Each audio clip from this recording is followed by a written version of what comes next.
This case is one that has continued to baffle and confuse many. Not only is it a tragic story, but it's an extremely strange one. This is the unsolved case of Lindsay Buziak. Let's start at the beginning. Lindsay Elizabeth Buziak was born on November 2, 1983 in Victoria, British Columbia, Canada to her parents, Jeff and Evelyn Buziak. She also had a sister named Sarah.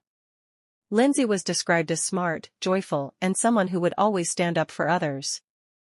In the mid-90s, Lindsay's parents split up, her mother getting primary custody of both her and her sister. Lindsay's father eventually moved to Calgary in Alberta, Canada. In 2001, when Lindsay was 18, she began dating a man named Matt. The pair dated until 2006 and apparently had somewhat of a rocky relationship. Later in 2006, Lindsay began to pursue a career in real estate. This seemed to be a great path for her to take as she was charismatic and upbeat. Lindsay began attending a business school where she would enroll in a real estate training program. While at this school, Lindsay met a man named Jason Zalo, who came from a wealthy family with an extensive background in the real estate industry.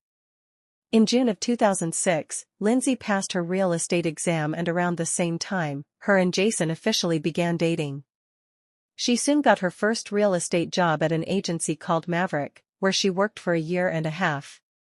In late 2007, Lindsay began a new job at Remax Camosun, where Jason's mother, Shirley, was the manager. Jason also worked at this agency along with his brother, Ryan.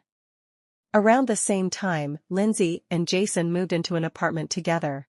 In 2008, Lindsay was 24 years old and had a promising career ahead of her as she was extremely ambitious and hardworking.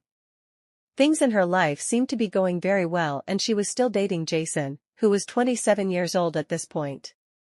In late January 2008, Lindsay received a mysterious call from a woman who explained that she and her husband were urgently seeking a home to purchase and that they had a budget of $1 million. The caller had a foreign accent and gave what was later determined to be a fake name. Since she was still a junior employee at her agency at the time, Lindsay thought it was a bit strange that she of all the agents was singled out for such a large sale.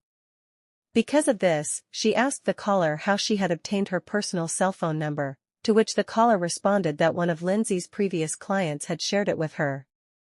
She would try to verify with the previous client, but they were unavailable when she reached out. Despite feeling uneasy about the situation, the potential commission of this large sale was too much for Lindsay to pass up, so she decided to follow through with it. To ease some of her worry, Lindsay asked her boyfriend Jason to accompany her to the house showing, to which he agreed, saying he could wait outside the home in his car. Jason also offered to show the home himself, but Lindsay wanted to handle it herself and found a suitable property to show the couple, which was located at 1702 De Souza Place. On Saturday, February 2, Lindsay and Jason had a late lunch together before parting ways at about 4:20 p.m. so that Lindsay could change and get ready for her showing, which was scheduled for 5:30 p.m. that day. Jason went to an auto repair shop nearby to meet up with a couple of clients and also spoke on the phone with his friend named Cohen that he was planning to meet up with later that night to play hockey.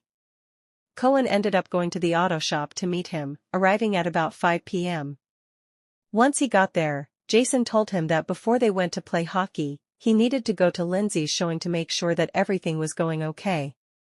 Cohen agreed to accompany Jason, and the pair were seen leaving the auto shop on CCTV footage at 5:30 p.m. This is when the showing was scheduled to start, so he was running late and informed Lindsay about this via text message.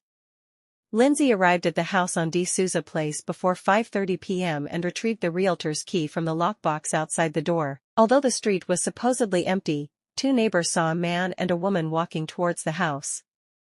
These neighbors would later describe the couple as a 6-foot-tall white man with dark hair and a blonde-haired woman between 35 and 45 years of age, wearing a distinctively patterned dress, aka a hideous-ass dress lol. It's important to note that the person Lindsay spoke with on the phone said that she would be going to the viewing alone, without her husband. The witnesses also saw Lindsay greet and shake hands with the couple, then enter the house. Jason and Cohen arrived to the home, which was located on a cul-de-sac, at about 5:40 p.m.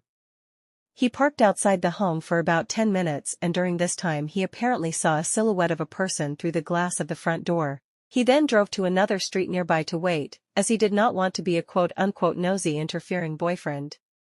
After waiting for another 10 minutes, Jason texted Lindsay to make sure that everything was going okay, but Lindsay didn't open this message. Now 20 minutes had passed, so Jason decided to go to the front door of the house and found that it was locked when he tried to open it. Through the glass on the door, he saw Lindsay's shoes in the entrance hall, but there was no sign of movement and no one answered his repeated knocks at the door, so he decided to call 911. While Jason was on the phone with the operator, Cohen found a gap in the back garden fence of the home and noticed that the back patio door was wide open. He called out for Jason, who told the operator that they were entering the home, then ended the call. Cohen passed through the main level of the home to unlock the front door in order to let in Jason, who would immediately run upstairs, where he found Lindsay lying in a pool of blood in the master bedroom.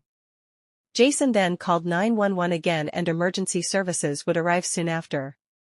Lindsay was pronounced dead at the scene immediately after paramedics arrived. She had been stabbed multiple times and there were no defensive wounds, meaning she likely was stabbed from behind with no indication of what was about to happen to her. None of Lindsay's possessions were stolen and she had not been sexually assaulted. Jason and Cohen were taken into custody but were released without charge after their version of events was verified and the timestamped CCTV from the auto shop proved that they could not have committed the murder. According to the Saanich Police Department, Jason has been interviewed several times over the years and always cooperated. He has also passed a polygraph test. Unfortunately, the crime scene did not provide any DNA, fingerprints, or any other physical evidence. For this reason, it's believed that the murder was well organized and likely executed by people who had killed before. The police believe that the killers were leaving through the front door when Jason first arrived at the property and then fled through the back door, leaving the back patio door open and passing through the fence and to their vehicle to escape the scene. The cell phone used by the unknown woman to call Lindsay was purchased in Vancouver several months before the murder and was never used until the call was placed. It was activated under the name of Paulo Rodriguez, which authorities consider to be a fake name. It was registered to a legitimate business address in Vancouver, but it's believed that the business has no connection with the case and that this address was simply chosen at random.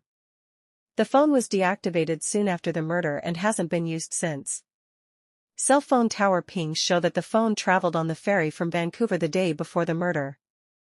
Authorities strongly believe that the phone was used for the sole purpose of the murder and was destroyed or discarded afterwards. During the investigation, Jason's family was also questioned due to a connection they had with the location of this home. De Souza Court is named after developer Joe De Souza, a friend and business associate of Shirley Zalo, Jason's mother. However, police have stated that nobody in the Zalo family is a suspect.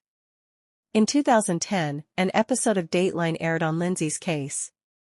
Saanich detectives revealed in this episode that in December of 2007, about 8 weeks prior to her murder, Lindsay tried to contact a friend of her ex-boyfriend while on a visit to Calgary. On January 22, 2008, the largest drug bust in Alberta's history took place and the friend was arrested, accused of being a major participant in the drug trafficking operation. It was speculated that because of this, Lindsay's murder may have been ordered by a drug cartel because she was believed to be a police informant.